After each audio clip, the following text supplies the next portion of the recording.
তারা তার ছেলের হাসি দিয়ে বলে, সেই মুখ পুড়িয়েছি তাই তারপর করে সেই মুখ পুড়িয়েছি তাই পর করে দিলেন মিস্টার নাফিস শেখ।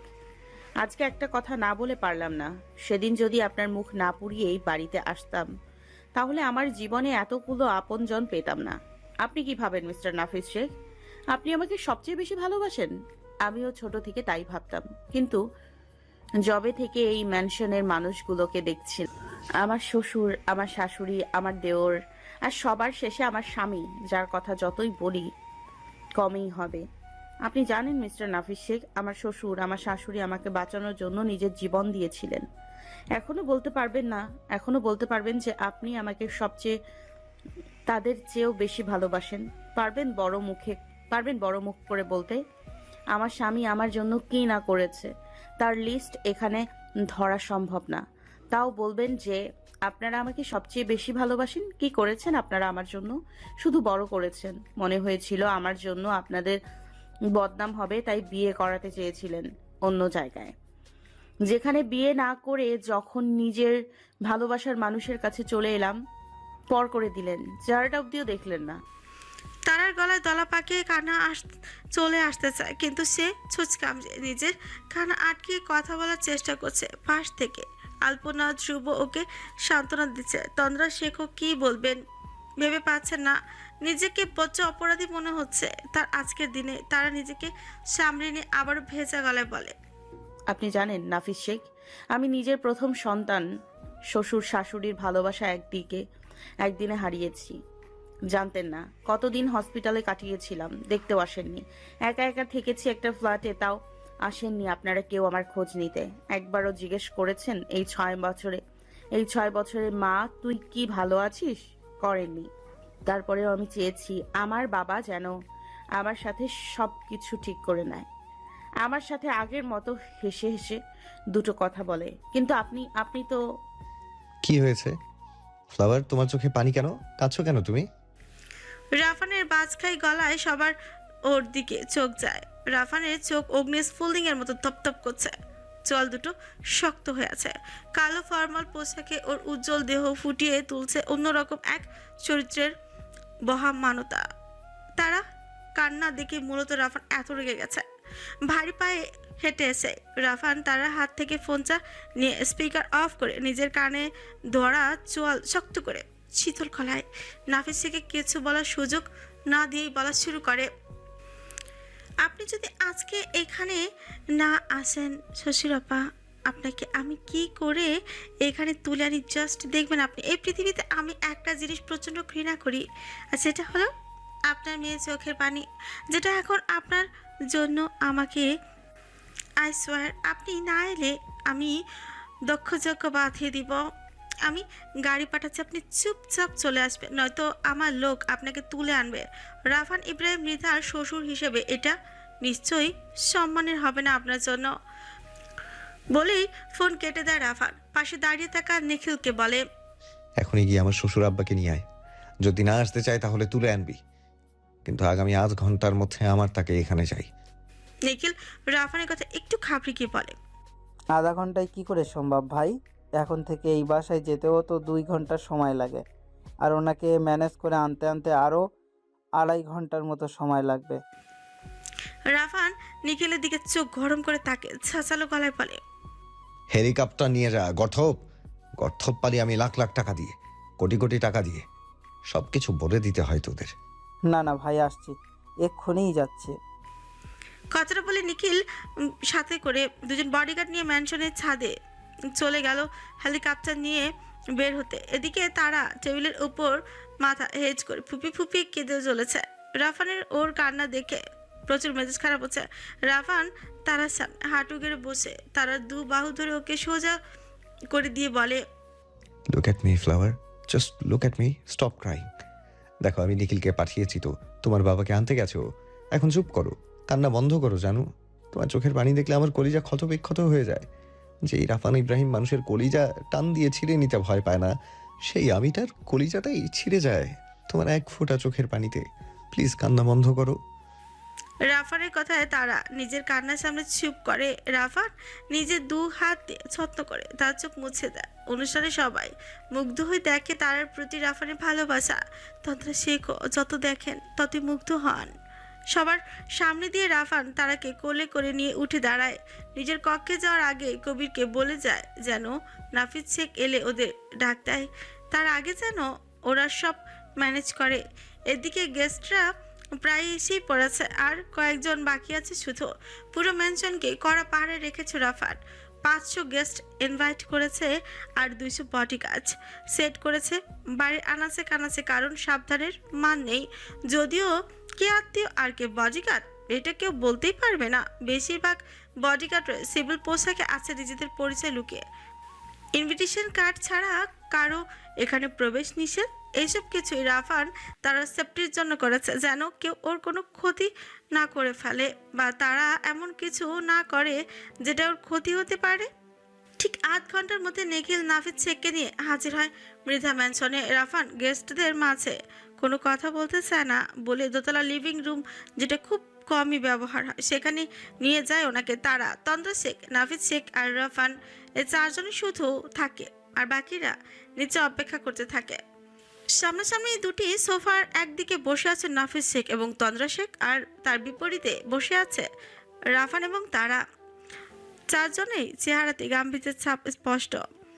তারা আগে কাঁদলেও এখন ওর চোখের কান্না লেশ মাত্র নেই। সকলে নীরবতা ভেঙে রাফান নাফিস শেখের উদ্দেশ্যেই বলে, দেখুন, আমি আগেও কখনো ভনিতা করে কথা বলিনি, আজও বলবো না। আপনাকে এখানে আনার একটাই কারণ, আমার স্ত্রী মানে আপনার এক্স ডটার আপনার জন্য কান্না করছিল, তাই আমি আপনাকে এখানে আনতে বাধ্য হয়েছি। এখন আপনি ওর সাথে কথা বলবেন আর সব ঠিক করে নেবেন। রাফানের কথা শেষ হওয়ার পর তন্দ্রা শেখ 2 ফোঁটা চোখের পানি ফেলে বললেন, দেখো অনেক তো হলো, এবার মেনে নাও মেয়ে জামাইকে। আমি নিজে দেখেছি জামাই কিভাবে আমাদের নয়নের খেয়াল রাখে, সেটা তুমি বা আমরা কেউই কোনোদিন রাখতে পারতাম না। ভুলে যাও আগের সব আর আপন করে নাও ওদের। নাফিস শেখ কোনো কথা বলে না। তার ভিতরে যেন কোনো নীরব যুদ্ধ চলছে, যার সাথে সে লড়াই করে জেতার চেষ্টা করছে। ফুট করে নাফিস শেখ নিজের আসন থেকে উঠে ধীর পায়ে গিয়ে তার পায়ের কাছে বসে পড়ে। ওনার হঠাৎ এই কাণ্ডতে সবাই ভরকে যায়। রাফানও অনেক অবাক হয়, কিন্তু সে তা প্রকাশ করে না, শুধু কপাল কুঁচকে তাকিয়ে থাকে নাফিস শেখের দিকে। নাফিস শেখ নিজের মেয়ের পায়ের কাছে পড়তেই তারা 2 হাতে আগলে ধরে নিজের বাবাকে অস্থির ভঙ্গিতে বলে, এ কি করছো বাবা? ওঠো, এসব কি করছো তুমি? নাফিস শেখ তারার পায়ের থেকে সোজা হয়ে হাঁটু গেড়ে বসে বাচ্চাদের মতো কান্না শুরু করলেন। তার জেদ আজকে হেরে গেছে। শক্ত কলসের আবরণ থেকে বেরিয়েছে সে। আজকে এক শিশু সুলভ আচরণ শুরু করে নিজের মেয়ের সামনে। মারে, আমায় ক্ষমা কর মা, আমি এক ব্যর্থ বাপ, তোর ক্ষমার যোগ্য না আমি, তাও ক্ষমা কর আমাকে। তুই অনেক কষ্ট করেছিস আমাদের জন্য, আসলে আমি পাষাণ বাপরে। নিজের মেয়েকে রক্ষা করার দায়িত্ব যেখানে আমার ছিল, সেখানে অন্য কেউ আমার মেয়ের জন্য প্রাণ দিল, আর আমি বাবা হয়ে এতগুলো বছর নিজের মেয়ের থেকে দূরে থেকেছি। তোর যন্ত্রণার কথা যদি একবার জানতাম রে মা, বিশ্বাস কর এত বছর দূরে থাকতাম না। এটাই আমাদের দোষ, এটাও আমাদেরই দোষ। আমি তো খবর নেইনি মা, আমায় ক্ষমা কর তুই, নইলে যে আমি মরেও শান্তি পাবো না। ক্ষমা কর আমাকে। কান্নে ভেঙে পড়লেন নাফিস শেখ এবং তন্দ্রা শেখ। তারা ছুঁচ কামড়ে বড় বড় শ্বাস নিয়ে নিজের কান্না আটকে রেখেছে। নিজেকে কন্ট্রোল করা অনেক কঠিন, আর সেও তারার কান্না আর দেখতে পারবে না, তাই চুপচাপ বেরিয়ে যায় সেখান থেকে। বেরিয়ে গিয়ে বাইরে দাঁড়িয়ে থাকে ওদের কথা শেষ হওয়ার অপেক্ষায়। তারা কান্না করতে করতে নাফিস শেখকে বলে, বাবা, তুমি যা আমাদের মেনে নিয়েছো এতেই আমি খুশি। যাও, ভুলে গেলাম সব। শুধু তোমরা এভাবেই ভালোবেসো আমাদেরকে, তাহলেই হবে। বাবা মা মেয়ে দীর্ঘ 7 বছর পর একজন আরেকজনকে জড়িয়ে ধরে অঝরে কান্না শুরু করলো। মিল হলো একটি ভেঙে যাওয়া পরিবার। নাফিস শেখ আদর করে নিজের মেয়ের কপালে 2টো আলতো চুমু খেলেন। এরপর ঘর থেকে বেরিয়ে রাফানের সামনে গিয়ে দাঁড়ালেন। রাফান ওনাকে এভাবে সামনে দাঁড়াতে দেখে কপাল কুঁচকে তাকায়। তখনই নাফিস শেখ রাফানের ডান হাত ধরে তাতে কপাল ছিকিয়ে বলে, বাবা, আমাকে ক্ষমা করে দাও, আমি ভুল ছিলাম। তোমার মতো ভালো আমার মেয়েকে আর কেউ রাখতে পারবে না। আমি চিরকাল তোমার কাছে কৃতজ্ঞ থাকবো। তুমি যেভাবে আমার মেয়ের খেয়াল রেখেছ, ওকে আগলে রেখেছ। রাফান ওর হাত নাফিস শেখের থেকে ছাড়িয়ে গম্ভীর গলায় বলে, আমি যা করেছি নিজের জন্য করেছি। এখানে আপনার কৃতজ্ঞতার প্রয়োজন নেই। আপনি আপনার মেয়েকে মেনে নিয়েছেন, এটাই যথেষ্ট। এখন নিচে চলুন, অনুষ্ঠান শুরু হবে। এই বলে রাফান তারার হাত ধরে সেখান থেকে নিচে নেমে গেল। নাফিস শেখ নিজের চোখ মুছে তন্দ্রা শেখের সাথে তিনিও নিচে নামলেন। বিজয় আর আলপনার গায়ে হলুদের অনুষ্ঠান শুরু হলো। সবাই মিলে খুব মজা করলো। সবার উপর থেকে যেন কি একটা ভারী বোঝাই সরে গেল বলে মনে হলো সবার। ভাই ভাই, ম্যাম তো চিলেকোঠার ঘরে। রাফানের হাতের ইশারা নিখিলের কথা মাঝপথেই থেমে গেল। বাড়ির ভেতর চলছে বিজয় আর আলপনার বউ ভাতের অনুষ্ঠান, কিন্তু রাফান আর তারা দুজনের একজনও এখানে নেই। রাফান ম্যানশনের বাইরে বাড়ি থেকে কিছুটা দূরে দাঁড়িয়ে আছে নিখিল। সারা বাড়ি খোঁজার পর রাফানকে দেখতে পেয়ে চিন্তিত মুখে ওর দিকে এগিয়ে এসে কথা বলতেছে, কিন্তু তার আগে রাফান ওকে থামিয়ে দিয়ে নিজের দু পকেটে হাত ঢুকে মুখে গাম্ভীর্য টেনে বলে, আমি জানি, চিন্তা করিস না। ও আমার সিংহী। ওকে নিয়ে চিন্তা না করে ওইখানে যারা আছে তাদের কি হবে সেটা নিয়ে চিন্তা কর। নিজের কথা শেষ করে বাঁকা হাসলো রাফান। সে হাসতে অন্যরকম একটা গর্ব ছিল। এরপরে নিখিলদের সাথে আর কোনো কথা না বলে রাফান চিলেকোঠার ঘরের দিকে যাওয়া শুরু করলো। এই মৃধা ম্যানশনের চিলেকোঠার ঘরখানা 1.5 তলা বিশিষ্ট। বাড়ির সকল পুরাতন তবে দামি দামি জিনিস এখানে রাখা আছে। রাফান চিলেকোঠার ঘরের সামনে এসে থেমে গেল, ভেতরে ঢুকলো না। চিলেকোঠার ভেতর থেকে অনেকগুলো পুরুষ আর মহিলার গলার আর্তনাদ ভেসে আসছে। সেসব রাফানের কানে যেন যেতে তৃপ্তি নিঃশ্বাস ফেল সে। প্রায় 8 ঘন্টার মতো রাফান চিলেকোঠার ঘরের সামনে দাঁড়িয়ে আছে, অপেক্ষা করছে কাঙ্ক্ষিত ব্যক্তিটির জন্য। কিছু সময়ের মধ্যেই তার অপেক্ষার প্রহর শেষ করে দিয়ে ধীর পায়ে বেরিয়ে এলো তারা ওরফে নয়নতারা শেখ। চারপাশে সোনালি আলো এসে উপচে পড়ছে নয়নতারার উপর। ম্যাজেন্টা রঙের একটা সিল্কের শাড়ি, সাথে সিলভার রঙের ব্লাউজ। চুলগুলো কেমন এলোমেলো হয়ে কাঁধের দুপাশে পড়ে আছে। চোখ দুটো কেমন অনুভূতিহীন, হাতের কোনোই অবধি রক্তে ভেজা, গলায় গালে ছিটে ছিটে রক্তের দাগ, যেন রক্ত কমলিনী রক্ত স্নান করে উঠে এসেছে ছোটে। হাসি রেশ মাত্র নেই। তারাকে আসতে দেখে রাফানো ওর দিকে এগিয়ে আসে। তারা রক্তাক্ত হয়ে যাওয়া হাত দুটো ধরে তাতে আলতো চুমুখে নিজের বুকে টেনে নেয়। তারার মাথা কতগুলো চুমুখে ওর চুলের মাঝে মুখ গুজে দিয়ে মোহনীয় কণ্ঠে বলে, নিজের হাত বারবার নোংরা না করলেও তো পারো ফ্লাওয়ার। আমি তো আছি, তবুও কেন নিজেকে এরকম পাষাণ বানিয়ে ফেললে? রাফানের এইসব প্রশ্নের কোনো উত্তর না দিয়ে তারা রাফানের বুকে মুখ গুজে অস্পষ্ট স্বরে বলল, এই পাষাণ যদি আরো 6 বছর আগে হতে পারতাম, তাহলে হয়তো নিজের শ্বশুর শাশুড়ি আর অনাগত সন্তানকে বাঁচাতে পারতাম। আফসোস, সেদিন তোমার ফ্লাওয়ার খুব অসহায় ছিল মিস্টার ক্রিমিনাল। তারাকে আর কোনো কথা ব্যয় করতে না দিয়ে কোলে তুলে নিল রাফান। ম্যানশনের পেছনে সিক্রেট দরজা দিয়ে ভেতরে প্রবেশ করে লুকোনো সিঁড়ি দিয়েই নিজের ঘরে চলে গেল। এই সিক্রেট দরজাটা রাফান 8 বছর আগেই বানিয়েছিল নিজের জন্য। ঘরে ঢুকে রাফান তারাকে নিয়ে সোজা ওয়াশরুমে চলে গেল। ঝর্ণার নিচে দাঁড় করে যত্ন সহকারে তারাকে পরিষ্কার করে দিল। এতটাই কোমলভাবে প্রত্যেকটা কাজ করলো যেন তারার গায়ের সব পাপ, সব ময়লা ও ধুয়ে মুছে সাফ করে ফেলবে। তারও কিচ্ছুটি বলল না। নিশ্চুপ নিথর দেহটা নিয়ে দাঁড়িয়ে রইল। মনে মনে ভাবতে লাগলো আগের ঘটে যাওয়া ঘটনাগুলো। জেরানের বাবাকে তারাই মেরেছিল। শুভ সব পোশাক পরা, অশুভ কাজ করা ভয়ঙ্কর নারী আর কেউ না, তারা নিজেই। সেদিন রাফানের সিক্রেট রুমে সে দেখেছিল রাফান ওর সব ক্রাইম স্পটে ক্যামেরা লাগিয়ে রেখেছে। তারা সেই সব যেসব কাজ করত সবটারই রেকর্ড ছিল রাফানের কাছে। নিজের উপর রাফানের এরকম কন্ট্রোল দেখে তারা খুব রাগ হয়। কেন তার সব কিছুতে রাফান কন্ট্রোল করবে? তার কি একটুও নিজের মতো থাকার কোনো অধিকার নেই? তারপরে আবার মাথায় এলো কিছুক্ষণ আগের ঘটনা। তারা স্টেজে দাঁড়িয়ে আলপনা আর বিজয়ের সাথে ছবি তুলেছিল। চোখে মুখে হাসি ছিল, সাথে ছিল এক অন্যরকম রহস্য। এরই মাঝে একজন মহিলা স্টাফ এসে তারার কানে কানে কিছু বলল। তারা সেখান থেকে বেরিয়ে সোজা চিলেকোঠার ঘরে চলে গেল। গিয়ে দেখলো সেখানে কেউ নেই। পুরো ঘরে ধুলোবালি ভরা জিনিসগুলো ছাড়া তারা ওর তীক্ষ্ণ নজরে চারপাশে চোখ বোলালো। হঠাৎ করে কয়েকজন কালো পোশাক পরা মহিলা আর পুরুষ এসে ওকে চারপাশ থেকে ঘিরে ধরলো। দুজন মহিলা একটা চেয়ারের সাথে ওর হাত পেছন দিয়ে শক্ত করে বেঁধে রাখলো। তারা চোখে ভয় ফুটে উঠলো। ভয়জনক কণ্ঠে তারাও ওদের দিকে করুণ চাহনি ফেলে অনুরোধ করে বলতে লাগলো, আমায় ছেড়ে দাও তোমরা, আমাকে মেরো না। কি দোষ করেছি আমি? আমাকে এভাবে আটকে রেখেছো কেন তোমরা? প্লিজ ছেড়ে দাও আমাকে। কথাগুলো বলে হু হু করে কেঁদে উঠলো তারা। তারার কান্নার আওয়াজে কালো মাস্ক পরা পোশাক পরা দলটি যেন হাসিতে ফেটে পড়ে। তাদের মাঝে থেকে একজন পুরুষ পিতকুটে হেসে বলে, তোমার কোনো দোষ নেই মামুনি, দোষ তো তোমার হাজবেন্ডের। তার জন্যই আজকে তোমাকে তোমার ফুলের মতো জীবন খোয়াতে হবে।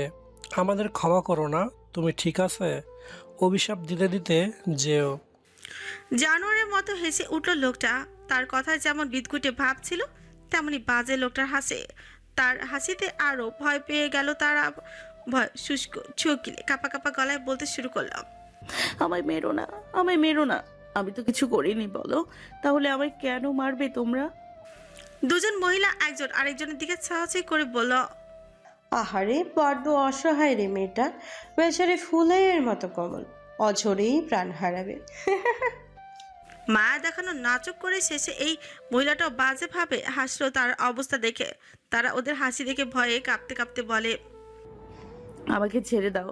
এখন যদি আমার হাত খোলা থাকতো তাহলে আমি তোমাদের কাছে হাত জোড় করতাম। এই যা খুলে গেল, এই যা খুলে গেল তো হাতটা। বিস্ময় তারার চোখ বড় বড় হয়ে গেল। বাকিরা ফ্রিকুচকে তাকালো তারার দিকে। তারা ওর দুই হাত সামনে এনে উল্টে পাল্টে দেখতে দেখতে অবাক হয়ে বলে, এটা কি হলো? খুলে গেল কিভাবে? মনে হয় আল্লাহ আমার দোয়া কবুল করেছে, তোমাদের কাছে হাত জোড় করতে চেয়েছি বলে। খুশিতে তারার চোখ ছকমক করছে আর বাকিরা অবাক হয়ে ওকে দেখছে। তারা নিজের পায়ের কাছে হাত দিয়ে শাড়িটা কিছুটা উঁচু করে তোলে। সকলের চোখে পড়ে শাড়ির নিচে থাকা স্কিন টাইসের সাথে বেঁধে রাখা বড় একটা সিলভার রঙের পিস্তল আর একখানা ধারালো বড় ছুরি। তারাকে এইগুলো বের করতে দেখে একজন কালো পোশাক পরা পুরুষ চিৎকার করে বলে, দাঁড়িয়ে আছিস কি? ওকে ধর। আমাদের সামনে এতক্ষণ ধরে নেকা সাজার নাটক করছে এই ফাজিল মাইয়া। ওরা যেই তারাকে ধরতে চাপে অমনি তারা দুই হাতে দুই অস্ত্র ধরে ওদিকে হাত জোর করে বলল, ওরা আমাকে মেরো না, আমাকে মেরো না, হাত জোর করে বলছি। দেখো হাত জোর করছি আমি, দেখো। তারা নিজের হাত দুটো মেরে ধরে ওদের দেখায়। ওই মহিলা আর লোকগুলো এখনো তারার ব্যবহার অনেকটাই কনফিউজড হয়ে গেছে। ওকে ধরবে কি সবাই ওর দিকে বিয়াক্কালের মতো তাকিয়ে আছে। তারা হঠাৎ করে কেমন জোরে জোরে কাঁদতে শুরু করে, যেন যতখানি কষ্ট লুকিয়েছিল সেই কান্নায় সবটাই উজাড় করে কাঁদছে। এটা দেখে আরেক দফা অবাক হয়ে যায় লোকগুলো। তাদের চোখ পুনরায় ছানাপাড়া করে দিয়ে তারা নিজের কান্না থামিয়ে জোরে জোরে হেসে উঠে দাঁড়ায়। যে মানুষটা এই মাত্র বুক ফাটা আর্তনাদ করছিল, সেই এখন পেট ফাটা হাসিতে হাবুডুবু খাচ্ছে। তাদের মাঝ থেকে আরেকজন পুরুষ ভয়ে কেঁপে উঠে বলেই ফেলে, ভাই এটারে মনে হয় জিনে ধরেছে, তার জন্যই এমন করছে। দেখিস না কেমন গিরগিরির চেয়েও দ্রুত রং বদলাচ্ছে। আশেপাশে সবাই মাথা নাড়িয়ে সায় জানিয়ে জোর করে ছোক গেল। কিন্তু এবার তারা আর দেরি করলো না। বাম হাত পেটে রেখে হাসতে হাসতেই পরপর গুলি চালিয়ে দিল সব কয়টার ডান হাতে। এত দ্রুত কাজ করলো যে সবার মাথার উপর দিয়ে গেল ব্যাপারটা। হাতে গুলিকে সবাই চিৎকার করে উঠলো। তারা ওদের চিৎকারে আরও মজা পেল। হাসতে হাসতে নিজের হাতের পিস্তল নাচিয়ে নাচিয়ে নাটকীয় ভঙ্গিতে ম্যাজিক শব্দটা উচ্চারণ করলো। এরপরে ঘরে খানিকটা পায়চারি করে চেয়ারে পায়ের উপর পা তুলে আয়েস করে বসলো। পিস্তলটার দিকে দিয়ে নিজের মাথা চুলকে উচ্ছ্বাসিত ভঙ্গিতে বলতে শুরু করলো, চাইলেই তোদের খুলি উড়িয়ে দিতে পারতাম, কিন্তু তোদের মতো নাদান গাধা গাধি দেখে আমার একটা গল্পের নাদান শিশুর কথা মনে পড়লো। গল্পটা জানের ভয় সকালে দিশেহারা অবস্থা। জান বাঁচাতে সবাই অস্থির হয়ে মাথা নেড়ে সমস্বরে জানালো সবাই তারা গল্প শুনতে চায়। সকলের সায় পেয়ে তারা সন্তুষ্টির হাসি দিয়ে আবারও আপন মনে বলতে শুরু করলো, অনেক হাসির গল্প, অনেক হাসির গল্প, কিন্তু সবাইকে হাসতে হবে। গল্পটা বাস্তবেই ঘটেছিল, সবাই হাসবে। ওকে, এখন শুরু করা যাক। একটা বাচ্চা ছিল, বাচ্চাটা তোদেরই মতো নাদান ছিল। একদিন ও ওর বড় ভাইয়ের সাথে লুকোচুরি খেলতে গিয়ে লুকোনোর জায়গাটা খুঁজে পাচ্ছিল না। সেদিন ওই বাচ্চাটার বড় বোনের জামাইও ও বাড়িতে ছিল। সেই লুঙ্গি পরে সোফায় বসেছিল। ছোট শালা লুকানোর জায়গা খুঁজে পাচ্ছিল না বলে তাকে ডেকে নিয়ে নিজের লুঙ্গির নিচে লুকিয়ে ফেললো। নাদান বাচ্চা না বুঝেই লুঙ্গির নিচে গিয়ে দাঁড়িয়ে পড়লো। হুট করেই ওপরের দিকে চোখ পড়লে বাচ্চাটা চিৎকার করে উঠলো ভয়ে, উন্দুর উন্দুর, আম্মা, দুলা ভাইয়ের লুঙ্গির নিচে উন্দুর। একদমে চেঁচিয়ে এই বাচ্চাটা দৌড় লাগালো মায়ের কাছে। ব্যাস, নাদান বাচ্চার নাদান মা সারা পাড়ায় জামাইয়ের খবর পাচার করে দিল। আর বেচারা জামাই, সে কি আর মুখ দেখার জায়গা পায়? নিজের গল্পে নিজেই হাসিতে ফেটে পড়লো তারা। বাকি লোকেরা না চাইলেও তারার ভয়ে ভু ভু করে হাসা শুরু করলো 32 পাটি দাঁত বের করে। মুহূর্তেই তারা নিজের হাসি থামিয়ে তীক্ষ্ণ চোখে ওদের দিকে তাকিয়ে বলল, তারার গল্প শেষ, তোদের জীবনেও শেষ। তারার গল্প শেষ, তোদের জীবনও শেষ। বিদায় নাদান বাচ্চারা। কথা শেষ করে পরপর দক্ষ হাতে ছুরি চালিয়ে দিল সব কটার বুকে। মুখ দিয়ে রক্ত বের হয়ে গেল সকলের রক্ত এসে লেগে গেল তারার সারা গায়ে। ওদের রক্ত নিজের সারা হাতে মেখে নিয়ে তারা রক্তাক্ত চিলকোঠার ঘরের ফ্লোরে রক্ত দিয়ে বড় বড় করে লিখল, হাসির ছিল না।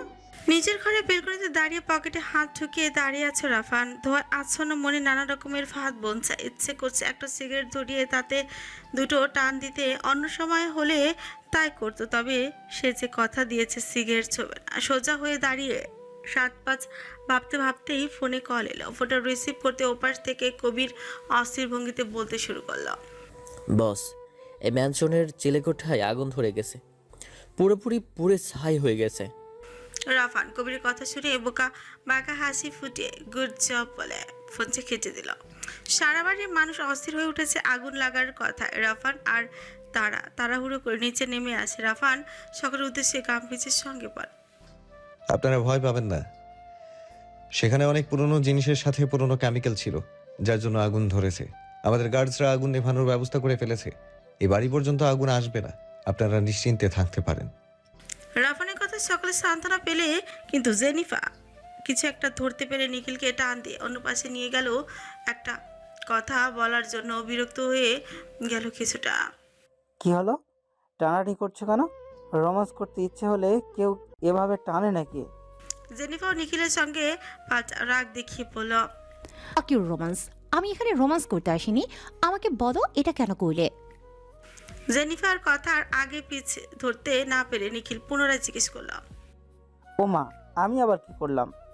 নিখিলের এরকম অবুঝপনা দেখে জেনিফা বিরক্ত হয়ে যায়, দাঁত চেপে বলে, এই যে আগুন ধরানোর ইচ্ছে করে, এখন আবার ঢং করে আগুন নেভাচ্ছ, এটাই জিজ্ঞেস করলাম। এবার নিখিলের মাথায় সবটা ঠুকেছে। জেনিফার কথার মানে বুঝতে পেরে স্ফীত হেসে বলল, এটা তেমন কিছু না ম্যাম, 6টাকে। নিখিলের কথায় জেনিফা হতভম্ব হয়ে গেল। সালটে দিয়েছে মানে?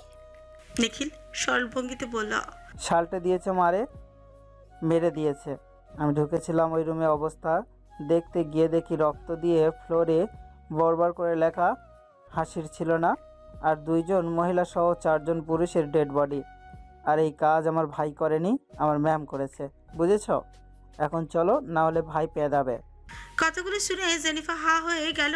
আর নিখিল ওকে ঠেলতে ঠেলতে সেখান থেকে বেরিয়ে গিয়ে লিভিং রুমে সবার সামনে চলে গেল। গেস্টরা একে একে বাড়ি ফিরছে। অবশেষে বিজয় আর আলপনার বিয়ে সেরে আলপনারাও আজকে গাড়ি করে বিজয়দের বাড়িতে উঠবে। এতগুলো দিনের অনুষ্ঠান লোক সমাগমের পর আবারও মৃধা ম্যানশন ফাঁকা হয়ে পড়বে। শুধু রয়ে যাবে কিছু স্মৃতি, যা একান্ত এই বাড়ির হয়ে থেকে যাবে। মৃধা ম্যানশনে আবার প্রাণ ফিরে আসবে কবে, সেটা হয়তো কেউ জানে না। সবাই বেরিয়ে যাওয়ার পর রাফান আর তারা এসে নিজেদের ঘরে ঢুকে তারা বিছানা গা এলিয়ে শুয়ে পড়লো। রাফান ড্রেসিং রুমেই যায়, সেখানে থেকে সম্পূর্ণ ফর্মাল পোশাকে রেডি হয়ে বের হয়। এসে দেখে তারা ওভাবে শুয়ে থেকে ঘুমিয়ে গেছে, তাই ওকে ঘুম থেকে না তুলে কোলে করেই বেরিয়ে যায় ঘর থেকে। যাওয়ার আগে রিয়ানকে বলে যায় ফিরতে দেরি হবে, বাড়ির খেয়াল রাখতে। সকালবেলা তারা ঠুলু চোখে খুলে ঘুম ঘুম চোখে চারপাশে তাকে নিজেকে অন্য কোথাও আবিষ্কার করে লাফ দিয়ে উঠে বসে। দেখেও অন্য একটা ঘরটা তার চেনা। এটা রাফানের ফেনী শহরের বাড়ির মতোই, যার বাহিরটা কালো আর ভেতরে সব সাদা থিমের দ্বারা ডিজাইন করা হয়েছে। তারা কিছুটা অবাক হয় এই ভেবে যে রাফান ওকে হুট করে এখানে নিয়ে এলো কেন। বিছানা থেকে নেমে তারা একটা পিঙ্ক কালারের সফট স্লিপার পরে নেয়, সেটা পায়ে ঢুকে চলে যায় ওয়াশরুমে ফ্রেশ হতে। মনে মনে ভাবতে থাকে রাফান কোথায় গেল এভাবে তাকে রেখে। হাত মুখ ধুয়ে তারা লিভিং রুমে আসে। ডাইনিং টেবিলের উপর দেখতে পায় আগে থেকেই সকালে নাস্তা সাজানো আছে। হয়তো রাফানি সকাল সকাল খাবারগুলো তৈরি করে চলে গেছে। তারা ভদ্র মেয়ের মতো খাবারগুলো খেয়ে নেয়। খাওয়া শেষ হলে প্লেটগুলো নিচ থেকে নিজ হাতে পরিষ্কার করে সবগুলো ঠিকঠাক জায়গায় রেখে দিয়ে নিজেই টিভি দেখতে বসে। সোফায় বসে টিভি অন করতে তার চক্ষু চড় কাছে ওঠে। টিভির সব চ্যানেলগুলো ফ্রান্সের। এর মানে রাফান তারাকে কাল রাতে ফ্রান্সে নিয়ে এসেছে। তারা বিস্ময় নিজের মাথায় হাত দেয়। নিজের ফোনের উদ্দেশ্যে আবার উপরে ঘরে যায়। তারাকে একবার নিখিল বলেছিল রাফানের অনেকগুলো দেশে বাড়ি আছে, যেগুলোর প্রত্যেকটা ডিজাইন একই রকম ভাবে করা। কেউ বাড়ির ভিতরে থাকলে বুঝতেই পারবে না সে কোন দেশে আছে। আর এটা তাহলে রাফানের ফ্রান্সের বাড়ি। তারা হন্ততন্ত হয়ে রুমে ঢুকেই রাফানের নম্বরে কল লাগায়। রাফান কল ধরছে না, ফোন বারবার রিং হয়ে বন্ধ হয়ে যাচ্ছে। ঠিক তখনই পেছন থেকে রাফান একটা বাথরুম করে ঘরে ঢুকে। তারা ওকে দেখে বুঝতে পারে রাফান মাত্র এই সুইমিং পুল থেকে এসেছে। রাফানের চুলগুলো থেকে চুই চুই পানি পড়ছে তার নিজের গায়ে। তারা রাফানকে দেখে একটু রাগী ভাব মিশিয়ে বলে, এখানে এনেছো কেন আমাকে? এরকম না বলে কেউ কোথাও আনে? আমি তো ভয়ই পেয়ে গিয়েছিলাম। তারার কথায় রাফান কেমন যেন একটা জঞ্চিয়ার ভাব নিয়ে ড্রেসিং টেবিলের আয়নার সামনে গিয়ে চুল ঝাড়তে ঝাড়তে বলে, আমি থাকতে কিসের ভয় ডার্লিং? প্যারিসে এসেছি, হানিমুন করব, ঘুরবো, ভয় পাচ্ছ কেন? তারা রাফানের কথায় ওর দিকে এক ভ্রু উঁচু করে তাকিয়ে বলে, তোমাকে আমায় চিনাতে এসো না মিস্টার ক্রিমিনাল। হানিমুন করতে আমরা এখানে আসিনি। তোমার নিশ্চয়ই কোনো ধান্দা আছে। তারার কথাকে পাতা না দিয়ে রাফান ধীর পায়ে তারার কাছে এসে ওর কোমর জড়িয়ে একদম নিজের গা ঘেঁষে দাঁড় করে একদম কাছে টেনে আনে। মাথা নিচু করে তারার মুখের কাছে নিজের মুখ নিয়ে আসে। রাফানের তপ্ত শ্বাস তারার চেহারার উপর আশ্রে পড়ে। রাফানের চুলের ফোটা ফোটা পানিগুলো তারার গাল ভিজে ওর শরীরে আরো শিহরণ জাগে ধরে। দুজনের চোখ নিমিশেই কেমন নেশার ঘোর লেগে যায়। চোখে নেশা আর কঞ্চে মাদকতা নিয়ে রাফান তারাকে বলে, এত ধান্দা বুঝতে পারো অথচ আমার ভালোবাসাটাই পুরোপুরি বোঝো না। এটাই নারীর দোষ, সব বুঝে শুধু শখের পুরুষের ভালোবাসা বোঝে না। তারার কোমর ছেড়ে দিয়ে রাফান সোজা হয়ে দাঁড়িয়ে পুনরায় বলে, যাও রেডি হয়ে না, এনআর কোম্পানির মিটিং আছে আজকে। তোমাকে আমাদের মেইন ব্রাঞ্চ দেখাবো, এরপর আইফেল টাওয়ার দেখতে যাব। রাফানের কথায় তারার চোখে খুশিতে চকচক করে উঠে দুজনেই অফিসিয়াল পোশাকে রেডি হয়ে নেয়। রাফান তারার জন্য একটা মাস্ক এবং একটা ক্যাপ নিয়ে ওকে পরিয়ে দেয়। রাফান কালো শার্টের ওপর কালো কোটি পরে, তার উপর কালো রঙের ব্লেজার পরে নেয়। সেটার উপর আলাদা করে একটা ওভারকোট পরে। তারাও একই কালো শার্ট ইন করে কালো ফর্মাল প্যান্টের সাথে পরে নেয়, সাথে কালো মাস্ক আর ক্যাপ। দুজনে রেডি হয়ে রাফানের বাড়ির মূল গেট থেকে বের হতেই দেখা যায় কতগুলো কালো গাড়ি ওদের জন্য অপেক্ষা করছে। প্রায় 25 মিনিট গাড়ি এক লাইনে দাঁড়িয়ে আছে। একদম মাঝের গাড়িটায় উঠে রাফান আর তারা বসে। তাদের আগের একটা গাড়িতে নিখিল আর পরেরটা গাড়িতে কবির গিয়ে বসে। এরপর রাস্তায় কালো গাড়িগুলো গন্তব্যের উদ্দেশ্যে ছুটে চলে। বিরাট 25 তলা একটা অফিসে বিল্ডিং এর সামনে এসে গাড়িগুলো লাইন ধরে থামে। দুজন বডিগার্ড এসে রাফান আর তারাকে বের হওয়ার জন্য দরজা খুলে দেয়। তারা ভালো মতো তাকিয়ে দেখে এটা ওর RIM কোম্পানির চেয়েও দ্বিগুণ বড় আর খুব সুন্দর ডিজাইন করা একটা আধুনিক বিল্ডিং। এখানকার প্রতিটি কর্মীরাই ওয়েস্টার্ন পোশাক পরিধান করে রয়েছে। ডিসিপ্লিন নামক কিট যেন এখানকার সকলের মূল অভিপ্রায়। ভেতরে ঢোকার জন্য রাফান তারার হাত শক্ত করে ধরে, এরপর গুরু গম্ভীর পা ফেলে ভিতরে প্রবেশ করলো। এখানকার সব এমপ্লয়ি রাফানকে মিস্টার রাইন বলেই ডাকে এবং বাঘের চেয়েও বেশি ভয় পায় রাফানকে। রাফান ভেতরে প্রবেশ করে। করাকালীন সবাই ওকে গুড মর্নিং মিস্টার রাইম বলে ওয়েলকাম করছিল, কিন্তু রাফান গাম্ভীর্যের সাথে লিফটে উঠে লিফটের 67 লেখা বাটনটিতে চেপে দিল। ওর সাথে নিখিল আর কবিরও উঠল। এই অফিসে ঢোকার পর তারা একটা জিনিস খেয়াল করলো, অফিসের প্রবেশের সাথে সাথে রাফান, নিখিল, কবির ওদের থেকে বাঙালিয়ানা ভাবটা যেন চলে গেছে। ওদের দেখলে এখন কেউ বলতেই পারবে না যে ওরা বাঙালি, ফ্রান্সের কেউ নয়। কাঙ্ক্ষিত ফ্লোরে পৌঁছে লিফট থেকে নেমে রাফান তারার হাত ধরে একটা বিশাল কনফারেন্স রুমে নিয়ে হাজির হয়। যদিও সেখানে কোনো কনফারেন্স মিটিং না, বরং একটা সাধারণ মিটিং চলছিল, কয়েকজন লোক ছাড়া সেখানে আর কেউই ছিল না। রাফান ঢোকার সাথে সাথে রুমে থাকা সবাই দাঁড়িয়ে গিয়ে রাফানকে সম্মান জানালো। সেখানে গোল করে কতগুলো আরামদায়ক সিঙ্গেল সোফা রেখে বসার ব্যবস্থা করা হয়েছিল। প্রত্যেকের জন্য সোফা, সাদা সোফা থাকলেও রাফানের জন্য একটা বড় কালো কভারের সোফা রয়েছে, যেটা দেখতে আলাদা রকমের ভাব ফুটিয়ে তোলে। রাফান গিয়ে সোফাটিতে বসে আর তারা ওর পাশের সোফাটায় বসে। বাকিরাও একে একে যা যা জায়গায় বসে পড়ে। সোফায় বসতে না বসতে একজন আমেরিকান লোক রাফানকে উদ্দেশ্য করে বলে, is that your wife mister Raim? Rafan লোকটির কথা গম্ভীর মুখে হাসসূচক মাথা নেড়ে বলে, yes, she is my wife. তারপর রাফান তারার দিকে তাকিয়ে বলে, ফ্লাওয়ার, তুমি নিখিলের সাথে গিয়ে অন্য রূপে বসো। আমি এই জন্যই তোমাকে এখানে আসতে বারণ করেছিলাম। রাফান তারাকে বারবার মিটিংয়ে থাকার জন্য নিষেধ করেছিল, কিন্তু তারা আবারও আগের মতোই একই কথা বলল। তুমি আছো না, আমার কিচ্ছু হবে না, কেউ কিছু করতে পারবে না। রাফান তারার কথায় কিছুটা বিরক্ত হয়ে গেল, কিছু বলল না, কিন্তু কপাল কুঁচকে রাখলো, যেটা দেখে তারা বুঝতে পারছে রাফান তার প্রতি যথেষ্ট বিরক্ত এখানে আসাতে। কিন্তু এটাও ভুল নয় যে এখানকার লোকেরা তারার দিকে ভালো চোখে তাকাচ্ছে না, তবে তাতে তারার কোনো মাথা ব্যথা নেই। রাফানের পাশে এসে নিজেকে সবচেয়ে বেশি নিরাপদ মনে করছে। রাফানও মনে মনে ভেবে নিয়েছে আজকে তাকে এখানে কোনো না কোনো মার্ডার করে তারপরেই বেরোতে হবে। যা ভেবেছিল ঠিক তাই হলো। সেই আমেরিকার পুরুষটি তারাকে দেখে এতটাই ঘায়েল হয়েছিল যে তারা মাস্ক পরা সত্ত্বেও ঘুরে ঘুরে ওর দিকেই তাকাচ্ছে। ওদের মিটিংয়ের মাঝে লোকটা না পারতে বলেই ফেলল, mister Rhyme, your wife is too white, don't you show us her face, let us see how beautiful is she. রাফানের কথা বলতে বলতে কপাল কুঁচকে গিয়েছিল, কিন্তু ওই লোকটার কথা শুনে রাফান কপাল কেমন যেন শিথিলই হয়ে গেল। চেহারা গাম্ভীর্যে ভাব ছেড়ে এখন একটা মিষ্টি হাসি ফুটে উঠল। রাফান মুচকে এসে লোকটার দিকে তাকিয়ে বলল, Of course. Before that, let me wash my hands. Can you go with me? Rafan ওর হাতের কালো মোজা খুলতে খুলতে কথাগুলো বলল। নিখিল আর কবির বুঝে গেছে রাফান কি পরিমাণে খেপে গেছে। এই মুচকি হাসি তারই প্রমাণ। রাফান হাতের গ্লাভস গুলো খুলে উঠে শান্ত ভঙ্গিতে দাঁড়িয়ে বলল, Just for 5 minutes. Let's go with me. Then I will show you my wife's face. লোকটিও কৌতূহলবশত উঠে দাঁড়িয়ে চলে গেল। রাফান লোকটাকে নিয়ে চলে যেতেই একজন লোক ক্রুশ সাইন করে বলল, কারণ শুধু ওই লোকটা এখানকার নিউ ক্লায়েন্ট ছিল। বাকিরা কম বেশি রাফানের ব্যাপারে জানে, তাই কেউ কিচ্ছু বলেনি। কিন্তু এখন এই লোকটা নিজের জন্য নিজের কবর খুলল।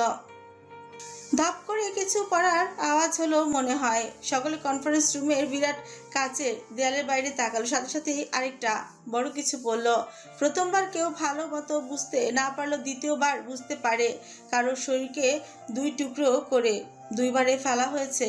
সকলে দৌড়ে গেল কাচের দেয়ালের সামনে ভালো মতো কি হচ্ছে দেখার জন্য। তারা বাদে সবাই গেল। নিখিল আর কবিরও ছুটে গেল। দেখলো সুইমিং পুলে সেই লোকটার 2 টুকরো পানিতে ভাসছে আর 2টো কুমির ওদের ছিঁড়ে ছিঁড়ে খাচ্ছে।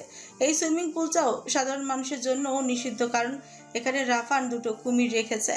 যে অন্যায় করবে তাকে এই কুমিরের খাবার হতে হবে। শুধু যে লোকটাকে ছিঁড়ে 2 ভাগ করা হয়েছে তাই নয়, লোকটার শরীরে 2টি অংশ ফেলে এরপরই তার ওই 2 চোখ, কলিজা, হৃৎপিণ্ড সব একে একে পানিতে ফেলা হয়। সেই টপ ফ্লোর থেকে সকলে ঢোক গিলে আবার যার যার জায়গায় দৌড়ে এসে বসে পড়ে। তারার দিকে আর কেউ ঘুরেও তাকায় না। তারাও পায়ের উপর পা তুলে বসে বাঁকা হাসে। সেই হাসিতে ছিল এক ধরনের গর্ব, অহংকার আর নির্দয়তা। রাফান ড্রেস পাল্টে একদম গোসল সেরে কনফারেন্স রুমে প্রবেশ করে। চেহারায় চিরপরিচিত গাম্ভীর্য, তবে সেই সাথে রয়েছে উজ্জ্বলতা। রুমে ঢুকতে ঢুকতে রাফান সকলের উদ্দেশ্যেই বলল, My crocodiles were hungry for too long, you know. I just gave them a meal. Let's start the meeting. সকলে ভয় ভয়ে ঠক গিলে পুনরায় মিটিং চালু করলো। সকলের মনে ভয়, কিন্তু কাজ করতে হবে, নইলে রাফান তারও একই হাল করবে। আর কোম্পানি মানে এই জন্যই এত এক আতঙ্ক। মিস্টার রাইম মানেই ভয়। যেই মানুষটা দিন দুপুরে সাত সকালে এরকম খোলামেলাভাবে খুন করে, তাও আমেরিকার একজন বড় বিজনেসম্যানকে, তার সম্পর্কে হয়তো আর বেশি কিছু বলার প্রয়োজনই পড়বে না। পাখি তাহলে নিজেই খাঁচা এসে ধরা দিল নোমান। এবার তো আমি সরাসরি চাল চালবো তাহলে। নিজের কথাতেই বাঁকা হাসে নীতি। রাফান আর তারার ফ্রান্সে আসার খবর ওদের কাছে আসতে সময় লাগেনি। এর আগে প্রতিবার প্ল্যানিং ফেল করলেও এবার কিছু একটা করতে হবে। নোমান নীতিকে উদ্দেশ্য করে বলল, ম্যাম, এবার আর ফেল হলে চলবে না। এবারের মতো সুযোগ কিন্তু বারবার আসবে না। ঠিক বলেছো। তবে মিস্টার রাইম কিন্তু এবার পাকা হাতে মাঠে নেমেছে। তাকে মাত দেওয়ার প্রয়োজন। আমার মাথায় শুধু এতটুকুই ঢুকছে না, সেদিন মিস্টার রাইমের বউ বাঁচলো কি করে? আমি যাদের হায়ার করেছিলাম প্রত্যেককে অত্যন্ত দক্ষ লোক ছিল। তাদের এরকম অবস্থা হবে আমি ভাবতেও পারিনি। আচ্ছা ম্যাম, ওই নয়নতারা শেখে ওদের টপকে দেয়নি তো? কি বাজে বকছো নোমান? মিস্টার রাইমের ওয়াইফের সম্পর্কে তো তুমি নিজেই তথ্য এনেছিলে। তুমিই তো বলেছিলে নয়নতারা শেখ অত্যন্ত নাজুক প্রকৃতির নারী। সে নাকি এসব মারামারি কাটাকাটিতে জড়িত থাকে না। তাহলে সেই মানুষ কি করে মারবে? নিশ্চয়ই মিস্টার রাইম বুঝে গিয়েছিল আর আমার লোকদের মেরে দিয়েছিল। সেটাও হতে পারে ম্যাম, কিন্তু আমার কেন জানি এখন ওই নয়নতারা শেখকেই সন্দেহ হচ্ছে। নোমানের কথায় নিজের কপালে দুই আঙুল ছেঁকে নীতিও ভাবতে বসলো। আসলে নয়নতারা শেখকে এত হালকা ফুলকি নেওয়ার উচিত হয়নি, কিন্তু এখন থেকে তাকেও মাত দিতে হবে, ভালো মতো মাত করতে হবে। আর শত্রু যত শক্তিশালী, খেলাও তত ইন্টারেস্টিং, তাই না? দুর্বলের সাথে খেলে কি আর মজা আছে?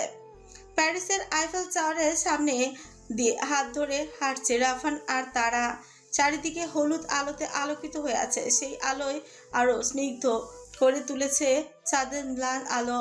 তার মধ্যে আবার শীত পড়েছে প্রচুর। রাফান আর তারা ওভারকোট পরে শীত মানাতে পারছে না। গলা মাফলার জড়িয়ে আশেপাশে তেমন মানুষও নেই। দূরে দূরে কিছু মানুষ রয়েছে, তারাও কেমন যেন অদ্ভুত।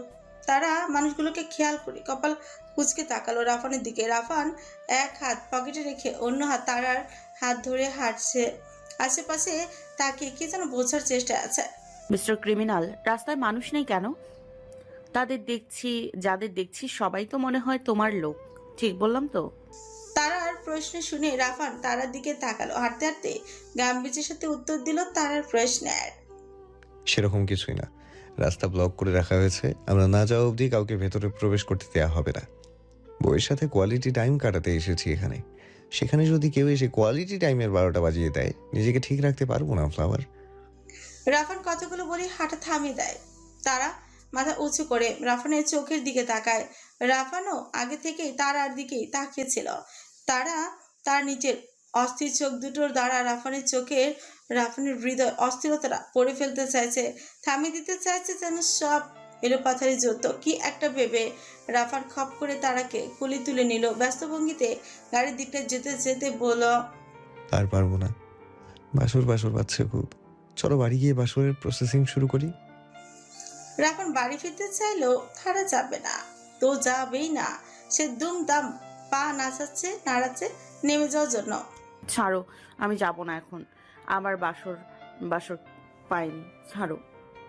রাফান মানল না, উল্টো তাকে গাড়ির সিটে কিছুটা ছুঁড়ে ফেলার মতো রেখে নিজেও গাড়ির সিটে বসলো। রাফানের সাথে সাথে বাকি গাড়িগুলো তো বডিগার্ডরা উঠে বসে ওদের সামনে পেছনে যাওয়া শুরু করলো। আজ যেন রাফানের তর্স হয়েছে না, মাঝ রাস্তায় গাড়ি স্টিয়ারিং হাত রেখে গাড়ি চালাতে চালাতে গান ধরল। গানের লাইন বলা শেষ করেই তারার দিকে তাকিয়ে ডান চোখ টিপে দেয় রাফান। তারা মুখে ভেংচি কেচে বিড়বিড় করে বলে, যেমন লুচ্চা মানুষ তেমন তার গান। তারার কথাটা আস্তে বলেও রাফানের কান পর্যন্ত পৌঁছে গেল। রাফান নিজের এক ভ্রু চোখের ভ্রু উঁচু করে মুখ বাঁকিয়ে জিজ্ঞেস করে, আমি লুচ্চা? লুচ্চা আমি তো কিছু করলামই না, তাও লুচ্চা হওয়ার অপবাদ দিয়ে দিলে ফ্লাওয়ার। তাহলে তো দেখছি লুচ্চা আমি শুরু করে দিলেই পারি। রাফান তারার সিট বেল্ট খুলে ওকে হাঁচকা টান দিয়ে নিজের কোলে বসিয়ে দিল।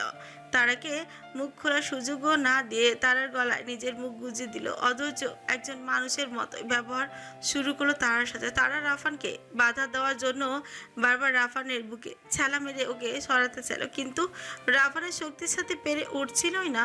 রাফান বিরক্ত হয়ে তার হাত দুটো নিয়ে নিজের গলার টাই খুলে বেঁধে দিল। এরপর গাড়ি থেকে তারাকে কাঁধে নিয়ে বের হয়ে পেছনের সিটেই গেল। বিএমডাব্লিউর কালো গাড়িটার পেছনের সাইডে অনেক হুড়ুহুড়ি করার পরেও কমফোর্ট জোন পাচ্ছে না দেখে রাফান তারার জামা কাপড় ঠিক করে দিয়ে বিরক্ত গলায় বলল, ধ্যাৎ, এখানে মজা পাচ্ছি না, আই নিড স্পেস। তারা নিঃশ্বাস আটকে আসছে। অনেক কষ্টে নিজেকে কন্ট্রোল করে হাঁপাতে হাঁপাতে রাফান হাতের উপর হাত রেখে বলল, বাড়ি চর লোক মিস্টার ক্রিমিনাল, কি শুরু করলে এখানে? রাফান তারার হাত ঝাড়া মেরে বিরক্ত হয়ে বলল, কি বাড়ি যাব? বাড়ি যেতে আরো 2 ঘন্টা লাগবে, এতক্ষণ সম্ভব না তোমার থেকে দূরে থাকা। হ্যাঁ, I need to do something, I have to do something. কিছুক্ষণ চিন্তার পর পকেট থেকে নিজের ফোনটা বের করে রাফান কবিরকে কল লাগায়। Hey Kabir, get me a helicopter as soon as possible. আর হ্যাঁ, অবশ্যই মহিলা পাইলট চাই। ব্যস্ত ভঙ্গিতে কথাটা বলে আবারও ফোন কেটে দিল রাফান। নিজের সম্পূর্ণ মনোযোগ তারাকে দিয়ে বলল, হেলিকপ্টার আসতে আসতে আমরা আমাদের কাজ চালিয়ে যাই, থামাথামি নেই আজকে কোনো। রাফান আবার তারাতে মত্ত হয়ে গেল। তারা ছোটে চুমু খেতে শুরু করলো ইচ্ছে মতো। 15 মিনিট পর কবির একজন মহিলা পাইলটকে নিয়ে ডেস্টিনেশনে পৌঁছালো। রাফান ব্যস্ত ভঙ্গিতে তারাকে কাঁধে নিয়ে গাড়ি থেকে নেমেই কবিরকে ধাক্কা মেরে হেলিকপ্টার থেকে নামিয়ে ভেতরে ঢুকে দরজা আটকে দিল। বেচারা কবির সম্পূর্ণ অসহায়ের মতো তাকিল রাফানের দিকে, চোয়াল ঝুলিয়ে থেকেই বলল, যাক বাবা, কাজের সময় কাজই আর কাজ পড়লেই পাজি, তাই বলে এইভাবে অপমান। হেলিকপ্টার উঠে রাফান পাইলটকে উদ্দেশ্য করে বলল, এই যে ম্যাডাম, জানের মায়া থাকলে বাসর দেখা ট্রাই করবেন না। জানি আমি অনেক স্কিলফুল একজন মানুষ, আমার বউকে একটু বেশি সুখ দিতে পারি, তাই বলে আপনি আবার দেখার চেষ্টা করবেন না। Focus on your work. দেরি করে বাড়ি গেলেও প্রবলেম নেই আমার এমনিতেই লেট হবে অনেক। রাফানের কথা পাইলট মহিলা লজ্জায় আর সেদিকে তাকালোই না। কানে হেডফোন লাগিয়ে সামনের দিকে ফোকাস করলো। পেছন থেকে তারা স্পষ্ট স্বরে চেঁচানোর আওয়াজ আসলেও ফিরে তাকালো না। তার চেয়ে বড় কথা, হেলিকপ্টারটা যার সেটাও দেখতে হবে তো। এই হেলিকপ্টারটা থেকে তাকে রাফান ছুঁড়ে ফেলে দিলেও কেউ কিচ্ছু করতে পারবে না। তার চেয়ে ভালো নিজের কাজে মনোযোগ দেয়া আর ওদের দিকে খেয়াল না করা। হেলিকপ্টার করে এখন ভালোই সুবিধা হয়েছে রাফানের। সে এখন আয়েশ করে নিজের কার্য সিদ্ধি করতে পারছে। একটা কথা মনে পড়তে রাফান হাসকি স্বরে তারার কানে ফিসফিস করে বলল। তারা কিছু বলল না, সে শুধু চোখ খেছে রাফানের উন্মুক্ত বুকে খামচে ধরে রাখলো। রাফানের কথা জবাব দিতে গেলেই যেন মুখ থেকে অন্য কিছু বেরিয়ে যাবে। চেয়ারে বসে 2 পা ছড়িয়ে মুখে ডান হাতের 5 আঙ্গুল মেলে ধরে হা হা করে হাসছে রাফান ইব্রাহিম মৃধা। তার হাসি যেন আজ থামবার নয়। তার হাসির শব্দে গোডাউনের দেয়াল কাঁপছে যেন থরথর করে। পুরো গোডাউনে রাফানের হাসির শব্দ প্রতিধ্বনিত হচ্ছে। শব্দ ধাক্কায় যেন কানের পোকাও মরে যাবার উপক্রম। নিজের হাসি নিজেই কন্ট্রোল করতে না পেরে হাত মেলে ধরেছে চেহারায়। হাসির শব্দ যেন বেড়েই যাচ্ছে। এক পর্যায়ে এসে রাফান নিজের অট্ট হাসি থামে। ছোটের কোণে বাঁকা নিষ্ঠুর হাসি আর চোখে হিংস্রতা নিয়ে কর্কট গলায় ছিছিয়ে বলল, কি ভেবেছিস খেলা কার? এই খেলা আমার, এই খেলা রাফান ইব্রাহিম মৃধার।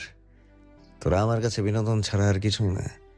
সিংহ চুপ করে থাকে মানেই যে সে ঘুমিয়ে আছে কিংবা দুর্বল হয়ে আছে, সেটা ভাবা তোদের বোকামি। তোরা ভেবেছিস আমি তোদের কাছে এসেছি। It's too funny. ভেবে দেখ তোরা কোথায় আছিস। এটা ফ্রান্স, এটা রাফান ইব্রাহিম মৃধার রাজত্বের সিংহাসন। এখানেই আমার শাসনের দরবার বসে, আর এখানে থেকে আমাকেই মারার প্ল্যান করছিস তোরা। তোদের মতো বোকা মানুষদের জন্যই আমি দিন দিন অলস হয়ে যাচ্ছি। সমানে সমানে টক্কর না খেলে মজা পাওয়া যায় না, জানিসই তো। তা এখন বল, কাকে মারবি যেন চিন্তা করছিলি? কথাগুলো বলে সামনে দড়ি দিয়ে ঝুলিয়ে রাখা মানুষগুলোর দিকে এক ভ্রু উঁচু করে তাকালো রাফান। রাফানের দুই পাশে নিখিল আর কবির পকেটে হাত ঢুকিয়ে দাঁড়িয়ে আছে শটাং হয়ে। আর পুরো গোডাউন জুড়ে কম হলো 1 শতাধিক বডিগার্ড রাইফেল হাতে দাঁড়িয়ে আছে। এত বড় গোডাউনটা শুধুমাত্র রাফানের মারামারি কাটাকাটির জন্য ব্যবহৃত হয়। এখানে রাফানের সামনে দড়ি দিয়ে অনেকগুলো মানুষকে ঝুলিয়ে রাখা হয়েছে। প্রত্যেকটা ভালো ভালো পোশাক পরা, দামি দামি স্যুট প্যান্ট পরা মহিলা পুরুষ, সবাই কিছুটা রক্তাক্ত। তাদের মাঝে আরেকজন রয়েছে মৃতে। এখানে সবাইকে রাফান নিজের লোক দিয়ে তুলে এনেছে। এখানে যারা যারা আছে প্রত্যেকেই কালো দুনিয়ার অংশ, কিন্তু সবাই একটা জায়গায় চায়, সেটা হলো রাফান ইব্রাহিমের জায়গা।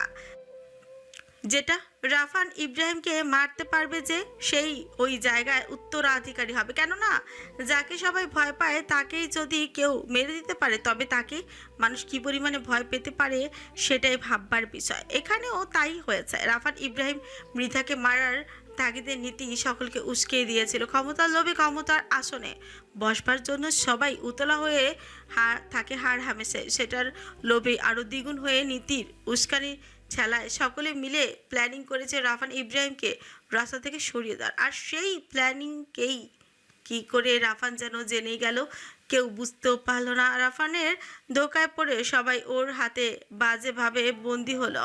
এখন সকলের মনে একটাই প্রশ্ন, কি করে জানলো এসব রাফান? প্রত্যেকের মনে একই প্রশ্ন ছিল। নিজের কৌতূহল দমিয়ে রাখতে না পেরে একজন ইয়াং মাফিয়া যুবক হাত ছাড়ানোর চেষ্টা করে বাস খাই গলায় বলল, How can you know everything we do? This is just disgusting. Leave us, Buster. Just leave us. নীতি ও লোকটির সাথে গলা মিলিয়ে বলল, this is my question too. এই কুত্তার বাচ্চা, বল কি করে জানিস তুই? গালি শুনে রাফান অনেক বেশি রেগে গেল। চরম সীমানায় রেগে গিয়ে রাফান চেয়ার থেকে উঠে বলে চিৎকার চেঁচিয়ে চেয়ারটাকে আছাড় মেরে ভেঙে দিল। নিচে পড়ে কাঠের চেয়ারটাও টুকরো টুকরো হয়ে গেল। কালো প্যান্টের সাথে ইন করা সাদা শার্টের সাথে বাঁধা কালো চাইটা ঝিলে করে মেঝেতে ছুঁড়ে মারল। শার্টের উপরে তিনটে বাচন খুলে স্লিপ গুটিয়ে নিল। সব কাজই কেমন উন্মাদ ভঙ্গিতেই করলো। হাতগুলো যেন মেশিনের মতো চললো সব কিছুতে। রাগে রাফানের কপালের শিরাগুলো ফুলে উঠেছে, হাতের রগগুলো ভেসে উঠেছে তীক্ষ্ণ চোয়ালখানা শক্ত করে রাফান মুষ্টিবদ্ধ হাত দিয়ে ওই ছেলেটার পেটে ইচ্ছে মতো খুশি মেরে বলল, এই জানোয়ারের বাচ্চা, শুয়োরের বাচ্চা, কি মনে করেছিস আমার রাজত্বে থাকা এত সোজা? তোরা বেঁচে ছিলি কারণ আমি তোদের থাকতে দিয়েছিলাম। একবার পেছনে তাকিয়ে দেখ কারা আসছে, নিজের চোখে দেখ। রাফানের কথা শেষ হওয়ার সাথে সাথে গোডাউনের দরজা বাইরে থেকে কিছু লোক ভেতরে প্রবেশ করে। আর কেউ নয়, বরং এখানে উপস্থিত সবার পার্সোনাল অ্যাসিস্ট্যান্ট নোমান ও এখানে উপস্থিত আছে। এদের দেখে প্রত্যেকের চোখ কপালে উঠলো। এত বড় ধোকা! রাফান সবার ভাবমূর্তি দেখে নোংরা ভাবে বাঁকা হাসি দিল। কি ভাবছিস ওরা তোদের অ্যাসিস্ট্যান্ট? কোনো দিনই ছিল না। তোদের প্রত্যেকের অ্যাসিস্ট্যান্টই আমার লোক। ওরা কোনো দিন তোদের হয়ে কাজ করেনি, শুরু থেকেই সব আমার লোক।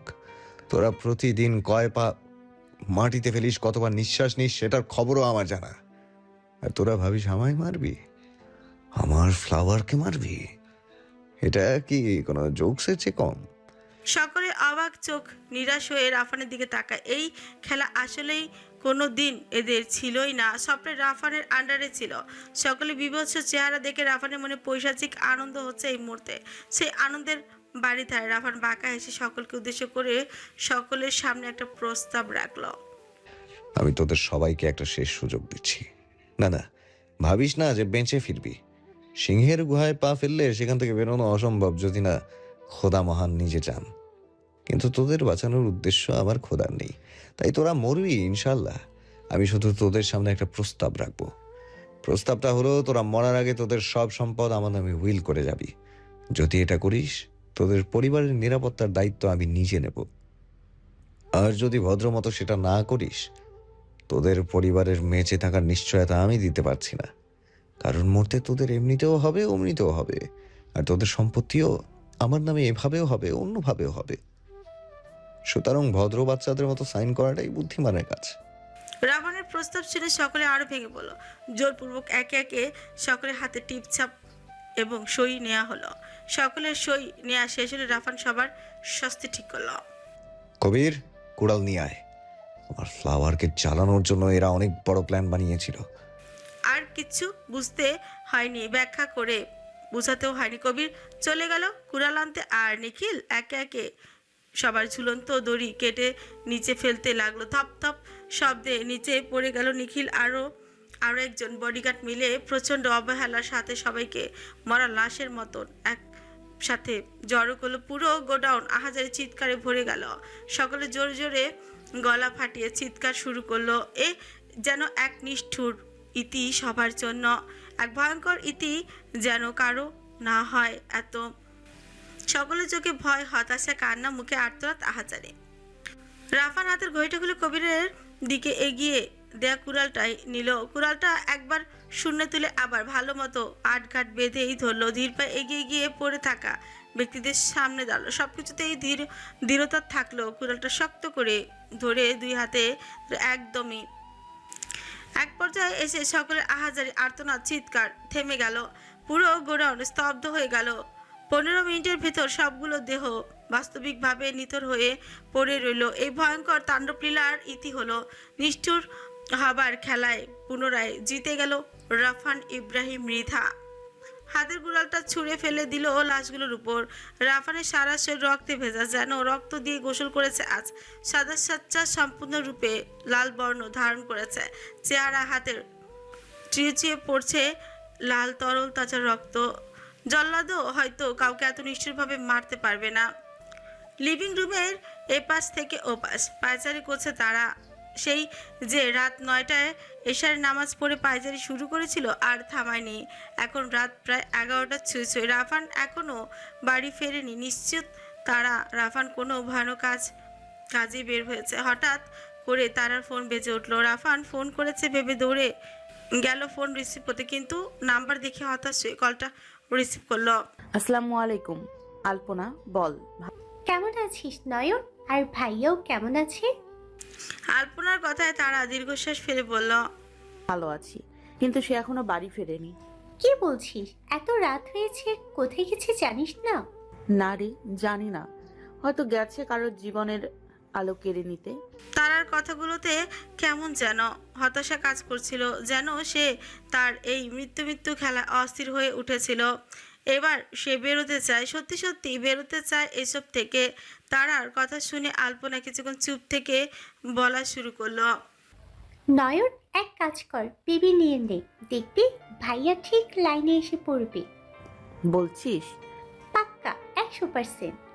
দুই বান্ধবী মিলে এভাবেই কথা বলল কিছুক্ষণ। মূল দরজার খোলার আওয়াজে তারা কিছুটা নড়ে চড়ে বসে আলপনাকে বলল, এই আলপনা, মিস্টার ক্রিমিনাল এসে গেছে, রাখি। ফোন কেটে দিল তারা। রাফান দেখলো ভেতরে ঢুকছে, কিন্তু সকালে যেই লেবাসে বেরিয়েছিল এখন সম্পূর্ণ ভিন্ন লেবাসে বাড়ি ফিরেছে। পরনে এখন একটা কালো টি শার্ট আর কালো ট্রাউজার, চুলগুলো আধো ভেজা। রাফানকে কিছু বলার সুযোগ না দিয়ে হুড়মুড় করে এগিয়ে এসে তারা প্রথম বাক্যটা পড়ল, মিস্টার ক্রিমিনাল, এসব এবার বন্ধ করো। তারার কথায় রাফান কপাল কুঁচকে তাকালো। কপাল কুঁচকানো অবস্থাতে ডান হাত দিয়ে কান থেকে ব্লুটুথটা খুলে জিজ্ঞেস করলো, কি বন্ধ করব? তোমার আবার কি হলো? তারা রেগে গেছে রাফানের এই হেয়ালি কথা। প্রচণ্ড রেগে গেলে তারার কথা বলার ধরন ঠিক থাকে না। জোরে জোরে চেঁচিয়ে তারা বলে, আমার আর এসব ভালো লাগছে না। তুমি বের হলে এক পোশাকে, বাড়িতে ঢুকলে অন্য পোশাকে। কেন এমন হয়েছে সেটা আমায় বোঝাতে হবে না। আমার মনটা কেমন যেন কু ডাকছে মিস্টার ক্রিমিনাল। আমার মনে হচ্ছে কিছু একটা হয়ে যাবে এভাবে চলতে থাকলে। আমাদের তো টাকা পয়সার অভাব নেই, আল্লাহর রহমতে। চলো না আমরা শুধু ব্যবসাটা চালিয়ে যাই। এসব খুন খুন খেলা আমার ভালো লাগছে না। এই খেলার জন্য কবে যেন আমাদের জীবনটাও রক্তিম হয়ে যায়। চলো না আমরা সাধারণ মানুষের মতো বেঁচে থাকি। চলো না মিস্টার ক্রিমিনাল। তারার প্রতিটা বাক্য সে যেন আরো বেশি দুর্বল হয়ে পড়েছিল, ভেঙে পড়েছিল। কিন্তু তারার কথা সম্পূর্ণ নাকচ করে দিয়ে রাফান বলল, পাগল হলে ফ্লাওয়ার, তোমার মনে হয় এই রাস্তা থেকে বেরিয়ে আসলে কেউ আমাদের বাঁচিয়ে রাখবে? রাফান ইব্রাহিমকে মেরে সকলে ক্ষমতা লাভ করতে চায়, সেখানে আমি সরে গেলে আমাকে মারতে সকলে উন্মাদ হয়ে যাবে। সেটা যদিও বড় কথা না, কথা এটাই যে আমি তোমার উপর কোনো আঁচ আসতে দেব না। আমি এই মাফিয়া ওয়ার্ল্ডের কিং ছিলাম আর থাকবই। তুমি মানো বা না মানো, তোমায় এভাবেই আমার ওয়াইফ হয়ে থাকতে হবে। রাফানের কথাগুলো শুনে তারার রাগ সপ্তম চললো। বাজ খাই গলায় চেঁচিয়ে বলল, ঠিক আছে, থেকে গেলাম। তবে তুমি তোমার মতো থাকো, আমাকে আমার মতো থাকতে দাও। তারা পেছনে ফিরে সিঁড়ির দিকে হেঁটে অন্য একটি রুমে গিয়ে দরজা লক করে বসেই থাকলো। ছিটকিনটাও আটকে দিল যেন রাফান লক খুলে ভিতরে প্রবেশ করতে না পারে। কিন্তু রাফান তারা চলে যাওয়া নিয়ে মাথা ঘামালো না। সেও রেগে গিয়ে গাম্ভীর্যের সাথে নিজের ঘরে চলে গেল। দুজনে দুই রুমে না খেয়ে না দিয়ে বসে থাকলো। কেউ রাতে একবারও কারো কাছে গেল না। এখন রাত প্রায় শেষের দিকে। তাহাজ্জুদ নামাজ পড়ে মোনাজাত শেষ করে রাফান জায়নামাজ উঠিয়ে জায়গা মতো রেখে দিল। তার চোখের ভেজা পাপড়িগুলো তার মনের বিষাদের কথা জানান দিচ্ছে। ধীর পায়ে ঘরের দরজা খুলে ঘর থেকে বেরিয়ে গেল সে। উদ্দেশ্য তারা যেই ঘরে আছে সেখানে যাবে। সাদা পাঞ্জাবির পকেটে চাবিটাও নিয়ে নিল ঘরের। তারা আর ঘরের সামনে গিয়ে দরজায় টোকা না দিয়ে চাবি দিয়ে লক খোলার চেষ্টা করলো, কিন্তু পর মুহূর্তে বুঝতে পারলো দরজার ছিটকিনিও লাগানো। সাথে সাথে রাফানের চোয়াল শক্ত হয়ে গেল রাগে। কপাল কুঁচকে চোখ ছোট ছোট করে ঝাঁঝালো গলায় ডাক দিল, ফ্লাওয়ার, দরজা খোলো, আমি ঘুমোতে পারছি না, দরজাটা খোলো। এত চেঁচিয়ে ডাকার পরও ভেতর থেকে কোনো সারা শব্দ আসছে না। রেগে গিয়ে রাফান দেয়ালে জোরে একটা ঘুষি মারল। ধ্যাৎ, কোন দুঃখে যে ছিটকিনে লাগিয়েছিলাম কে জানে। আজকেই সব ছিটকিনে খুলে ফেলবো, অপেক্ষা করো শুধু। আমারই বাড়িতে থেকে আমাকেই ঢুকতে দেওয়া হচ্ছে না, আমি আমার বউয়ের কাছে যেতে পারছি না। রাফান ইব্রাহিম মৃধা, দাঁড়া দেখাচ্ছি মজা। আমার ঘুম নষ্ট করে নিজে ঘুমাবে তাই না? রাফান দু কদম পিছিয়ে গেল, পাঞ্জাবির হাতে গুটিয়ে উপরে তুলে দরজা ভাঙার প্রস্তুতি নিল। সব শক্তি দিয়ে যেই না দরজা ভাঙতে চাপে অমনি দরজা খুলে গেল আর ব্যালেন্স হারিয়ে রাফান তারার উপর মুখ থুবড়ে পড়ে গেল। ভাগ্য ভালো ছিল যে ঘরের মেঝেতে ম্যাট্রেস ব্যবহার করা হয়, নয়তো আজকে রাফানের কিছু না হলেও রাফানের চাপে তারার কোমর পিঠ সব ভাঙত। ও আল্লাহ গো, গেল। ইস, এই মিস্টার ক্রিমিনাল, এইভাবে কেউ দরজা ভাঙতে আসে নাকি? ফালতু লোক। তাহাজ্জুদের নামাজ পড়ছিলাম তো আমি, দরজা খুলবো কিভাবে? ব্যথায় চোখ মুখ কুঁচকে রেখেছে তারা, কিন্তু রাফানের কোনো ভাবান্তর নেই। ওভাবেই তারার উপর পড়ে তারার দিকে জ্যাপ জ্যাপ করে তাকিয়ে আছে সে। রাফানের এরকম ঠেস মেরে থাকাতে তারা রাফানের বুকে ধাক্কা দিয়ে চেঁচিয়ে উঠল, এই ওঠো, তোমার ওজন কত খেয়াল আছে? দামরা একটা শরীর নিয়ে গায়ের ওপর পড়ো। তারার ধাক্কাতে রাফানের হুঁশ আসলেও রাফান তাড়াতাড়ি করে উঠে যায়। পাঞ্জাবি নিজে ঠিক করে নিচে পড়ে থাকা তারার দিকে তাকিয়ে থাকে। কি হলো? ওঠাও আমাকে। রাফান ওঠায় না, বরং হাত ভাঁজ করে দাঁড়িয়ে থেকে গম্ভীর মুখে বলে, পারবো না। কে বলেছে দরজা লাগাতে? আমি বলেছিলাম? বেশি পাকনামি করলে এমনই হয়। আচ্ছা সরি, এখন ওঠাও প্লিজ। রাফান আর দেরি করলো না, তারাকে কোলে তুলে সোজা ঘর থেকে বেরিয়ে গেল নিজের ঘরের উদ্দেশ্যে। ঘরে গিয়ে তারাকে বিছানায় বসিয়ে দিয়ে বলল, এখানে চুপটি করে বসো, আমি আসছি। রাফান কোথায় যাবে ভেবে তারা চোখ বড় বড় করে রাফানকে জিজ্ঞেস করলো, কোথায় যাবে এত রাতে? রাফান মুখ বেঁকিয়ে ব্যঙ্গ করে তারার প্রশ্নের উত্তর দিল, যাচ্ছি আরেক বেটির কাছে। রাফানের এরকম পরকীয়া মার্কা কথা শুনে তারা নিচে চোচ কামড়ে ধরে রাগ দেখিয়ে বলল, ওই মেরে ফেলবো একদম, ওই বেটিরেও আর তোমারেও। ছিটকিনি খুলতে যাচ্ছি যেন আর দরজা না লাগাতে পারো। তারার কথায় রাফান আর চোখে তাকে কাজ করতে গলায় বলল। কথাটা বলে রাফান ঘর থেকে বেরিয়ে গেল।